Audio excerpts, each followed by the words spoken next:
it's hitting you in, like you said, in the middle, like a really good spot, in the middle of like all the different taste bud flavors from this, In the tank. sweet, bitter, and In the middle. acidic. No, I totally get apple peel. The sweet spot. In the tent, he's in the middle.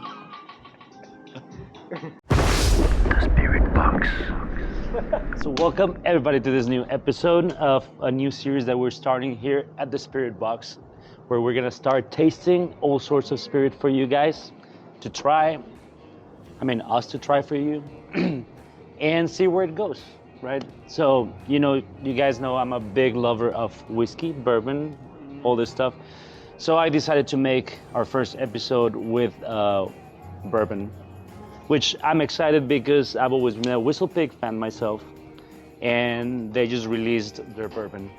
So in a sad but kind of glad it happened kind of thing, we had Dave Pickerel on my podcast. Yes. Oh, nice. Like 1 month before he passed. Yeah. It was super sad. He's so passionate and so interesting of a character. He was so fun. Lost a legend. Yeah, Yeah. absolutely. Yeah. So this is my friend Will, the Agave Man, and I have here with me Ian Barry from Smoking and Toasting. Yeah, Awesome podcast. If you haven't checked it out, check it. I'm gonna add a link for you guys to go check it out. And so I think we should just get into this baby. So basically, what I know. So I didn't realize this was coming out yet. You actually texted me and told me that they had a bourbon out now. Yeah. So I'm pretty excited about this. So what I know, I don't know much about it. What I do know is that they just decided to put this out to be the counterpart of Piggyback Rye, and to go well with cocktails for bartenders to be able to use it in the bar, on the bar. What's the proof on it? It's 100 proof. It's a little Comes- hot. which is Well, it's a good number Yeah. for a cocktail. is perfect. You can make an old fashioned. Yeah. So aged 6 years. What I know too is that it's a very high corn mash bill. Okay. That's what it says. But they still kept some of that rye in there. A little bit of rye spice, but a little more corn sweetness than so- we're used so- to from Whistlepig. Yeah. Yeah. So supposedly it's a little bit sweeter. And So we feel like this is probably going to be something a little different yeah. than what we know we think of from them. Yeah, because we're used to that spicy, nice rye, Yeah. which they make amazing rye whiskeys. Let's see. One Oh, for Just fill the man. glass up. That's fine. one for the agave man. Okay, hold on, real. If you're going to pour one finger, use my finger. They're fatter. It's a pretty good sized finger. Let's see. One for Mr. Cheers, Will, cheers. and We're let's excited to try this, yeah. Yeah.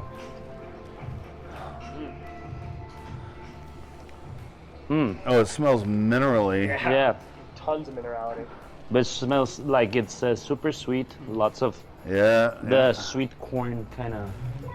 Definitely corn sweetness. Okay, I can. Have you help tried it yet? I'm waiting on you guys to try it, and I'll keep talking while you do that.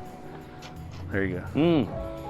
Awesome. That minerality he talked about I'm is still getting the nose. right, Yeah. but I thought it was gonna be sweeter because you still get a lot of that rye pepper. Yeah. Sweetness too, but it's like a kind of like clash. It's like a clash of like spice, sweet, like It's what I thought was super weird right off that first sip was like, at first I get hit with, oh, here's a barrel. And Yeah. then it just disappears. Exactly. And the corn starts coming out. And the spice, All yeah. You guys do the retro hell. I'm going to say 2 words, and you're going to go, ah. Okay, Right, hold ready? on. Bubble gum. Yeah. Yeah, buddy. Yeah. Like big Yeah. time. I was gonna ask, how would you describe this flavor in a way that's not like Yeah, typical flavor notes? There's one of them. No, like, yeah, and the retro hell, that bubble gum, and it's not even like, it's like the kind you would get in an old, like, Yeah. bunch of cards, that Tops bubble gum or whatever Yeah, with yeah, the yeah. powdery stuff on it. Yeah. It's almost, Very classic bubble gum kind of flavor. it's almost Very like I sweet. went to the state fair. Right, and, right. I had a funnel Little cake that was cotton way candy better than almost. it should have been. You're like, this is not gonna be good, and then This has got there's almost cotton candy kind of sweetness to it too. Interesting. get that vanilla a lot too. Vanilla, lots of vanilla, like almost a sugar cane. Yeah. do we feel it's a good sweet? They're sweet in all the right ways. No, this is good whiskey. I think. Like this is not the most refined whiskey I've had, but it is good, solid whiskey. So the price What's point? The price point on this one? Yeah, the price point, if I remember correctly, was about 43, 44. Oh yeah, so at that price point, I think this is all good. Most, yeah, and I mean, being 100 proof at a nice, decent price, $45. Yeah. Yeah, That's great. It's a great buy. it's great. Yeah, so I think at a price point of about around $45, 100 proof, Whistlepig product. There's a lot of cinnamon in the aftertaste as well, especially. There's a lot of cinnamon lingerer kind of thing. Is that right? I would say aftertaste wise, cinnamon and powdered sugar, like Powdered sugar is crazy. You're so right. yeah, all day long, right? I think that cinnamon is part of that rye mash bill they have that they just kind of like, I would say, permeates to this high corn mash bill. But whenever I read that it was gonna be sweeter and a high corn mash bill, I was not expecting it to have that staple cinnamon pepper notes from the rye. It's got a whiskey hug that comes back a little bit. It's not an immediately obvious whiskey hug. But I still feel. But it definitely comes like back. That barrel flavor. It's like, oh, I taste this char and I taste this like little whiskey hug, but then they just kind of melt away before it gets too. Yeah. It's funny. It's funny that they managed to get the char flavor in there with no real smoke either. By the way, interesting. It's a char level 3. Okay, I was level ask, 3. Level 3. Ah, okay. So it's I saw it here. It says level 3 char. Do we know what type of wood it's being used? Brand new American oak barrels. Small batch, bold flavor. It is definitely bold. It is. But not in a way. hot. Yeah, not hot. It's bold and zesty, but not hot. Yeah, and even at 100 proof, it's not kicking. It comes back with a little whiskey hug after a moment, but it's not like you're not drinking heat. And that minerality that you mentioned at the very Big beginning minerality. is that like as soon as I think that's the first thing that hits me. Then immediately the barrel I love that you it, said. man. One of the reasons I think I love Scotch so much is you get that local water minerality in there. There's like something about that local water minerality that I love so much. There's certain tequilas that have it. There's certain whiskeys that have it, and I love that. And Texas whiskey especially has a very specific kind of minerality to it that I'm finding the more I try of them. That's what it's kind of a common thing. Giant Texas talks a lot about all their local grains and everything sourced locally that they use. Yeah, the minerality is huge. It's something you taste a lot of, and for me, I was in my agave world. I instantly thought of like raicilla, and the minerality you get from like that part of Jalisco where they're making a lot of raicilla. It's so similar. But I've got a nice bottle of raicilla at the house too. Yeah. Yeah, so it's so good. You don't always see that in whiskey outside of Scotch. No, but there's something about that water. Like you can taste the water in it. And that only happens, I think, in some of the better whiskeys. It doesn't have to be expensive, but it happens in better whiskeys generally. Yeah. What do we think some more attributes to that are beyond, from a distilling perspective? What are we thinking is happening to where like they're able to bring that out more? I'm not telling. It's got to be ingredients. I mean, ingredients. Yeah. But how do you make them shine properly? I'd like to know more about like. So still they're using and stuff because I feel like all these things will play a big role, right? What I think plays a big role too is that basically what I've read about Whistlepig, they seem to have, how in Kentucky they have a rye day. Yeah. In their distillery they have a bourbon day. So apparently they play with bourbons and blending bourbons every now and then. So I feel like this is a product of them having all these different experiments that they had going on, and then somebody or their master distiller found the right blend that they liked, which brought the attributes of all these complex flavors we're talking about, and that's how it happened. I don't know. Maybe I might be. So yeah, they don't have a whole lot of information on here. It says our whiskey vision knows no bounds. Piggyback bourbon whiskey is 100 proof for full send on flavor because anything we're doing is 100%. I like that idea. But yeah, there's not a lot of other information on here about what 100 proof, small batch, number 3 char, bold flavor, American oak barrels. Number 3 char is like 26 seconds. Is that somewhere in that neighborhood? That is around it. Yeah. So I may be making that up entirely, so It's please don't judge me on that. I think too, between like the spirits and how you're toasting and charring, right? The different like ways to do it. But yeah, I think the easiest way to think about that is number 3 is, that's kind of it's a good middle ground area. Yep. And I think it works for something that is gonna go in a bottle with at 100 proof, because you're gonna get those caramels, those tannins from the barrel, and so I think it's a good. And I think this would go great with a cocktail.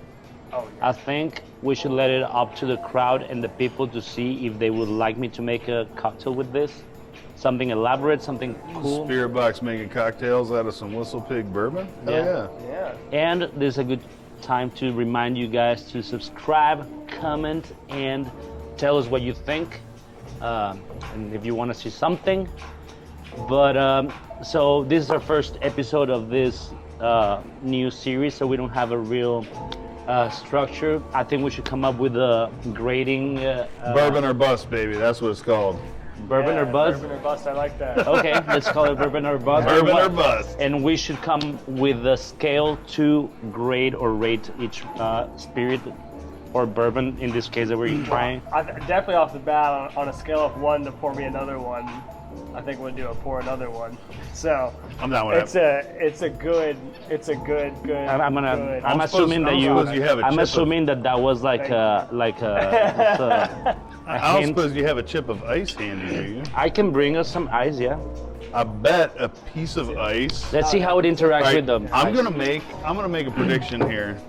You guys keep talking, I'll be back. Wow, he's gone. I'm gonna make a prediction here that when we put ice in here, we're gonna get honey all day long out of this, and I bet we're gonna get even more minerality, and I bet there's gonna be almost an apple kind of sweetness to it. That's just my guesses. That's my guesses. What are you thinking? So we get 2 out of the 3. We're gonna have to get you a bottle of this. That's my guesses. I'm just trying to, because there's almost a honey kind of sweetness happening already. You know I what? think we're gonna get a few more cooking spices beyond the cinnamon. You think so? Yeah, I think we'll pull out a But few that's more. it. That's what I was thinking that I couldn't decipher is honey. Honey, yeah. Lots of honey. So I made a prediction. Yeah, you Okay. weren't here for it, so. You weren't here for it, so Okay. you get to tell me what you taste in there. Okay. If I get 2 out of 3, I get to take the bottle home. That's what he decided. Then how am I gonna make the cocktail? Oh man. Let's see. Who will decide the fate of your bottle?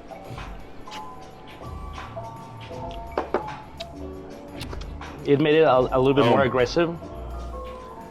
It does. It brings out some heat, obviously. Some heat, enough. and I can see how all those cinnamon, pepper notes get very like pushed up.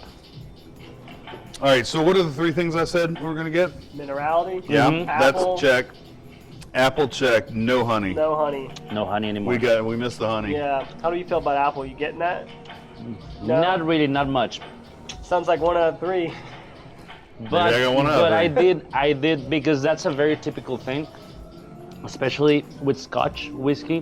Whenever you have a very heavy, oily Scotch and then you add a little bit of water, Yeah. it makes it much more aggressive. Yeah.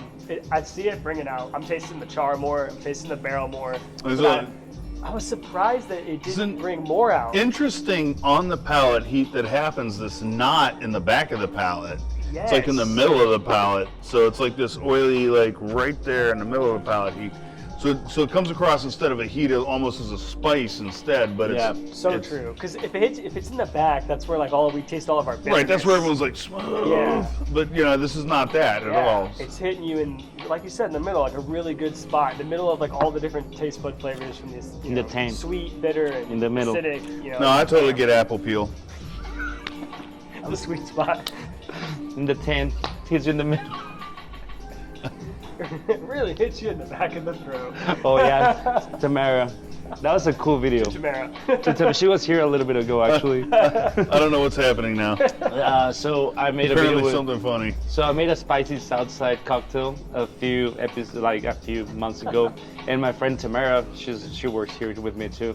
She came and tried it, and it was like, because it had a little bit of heat to it, and she just had a sip, and she was like, it really hits you in the back of the throat. It's like, what do you think about this cocktail? And she's like, really hits you in the back of the throat. It was hilarious. Smooth. By the way, you guys, I think I'm gonna leave up here a tag where you can go and check that video out. Yeah. Right. So, right here, or wherever, somewhere. Yeah. But anyways, is there anything you guys would like to add, or any specific notes? I mean, I think overall it's fantastic. I want to add more of this to my glass. You're more than welcome. So, Yeah, I think this is certainly worth the money. I'll trade you that for some of that Four Roses single barrel picks you have there. You got it, baby. Sounds like a deal in the making. Yeah. That's that's an exclusive barrel pick too. Yeah. Well, this was very exciting, and I'm so happy that I got to have an episode with my friend Will, the agave master, and Mr. Ian Barry from Smoking and Toasting. I can't wait to see this thing edited down where the only time you see me, I just go, I like it. Like it's 5 minutes of you talking and then me going. I should actually, would be great if I leave you guys a link down there too for that episode where I appeared in your... Down there? Yeah. Whatever flows your boat. No, like down there, where so they can go see that episode that we Dude, had. that episode where you were on was so fun. We had such a good time. Very, very good episode. It was fun, and I got to make margaritas for Cruz, which was badass. I loved the conspiracy theory. Which one was it? So, I think we almost need to have our own one going here, because that was great. That was pretty awesome. Can you remind me of that conspiracy theory? No, you have to watch the episode. There's a link right here. There's a link right here. Right here. Right here. Go find the conspiracy theory. That's all I can say. As we do on Smoking Toasting. Well, cheers, y'all. Cheers. Cheers. I'll see you around, guys.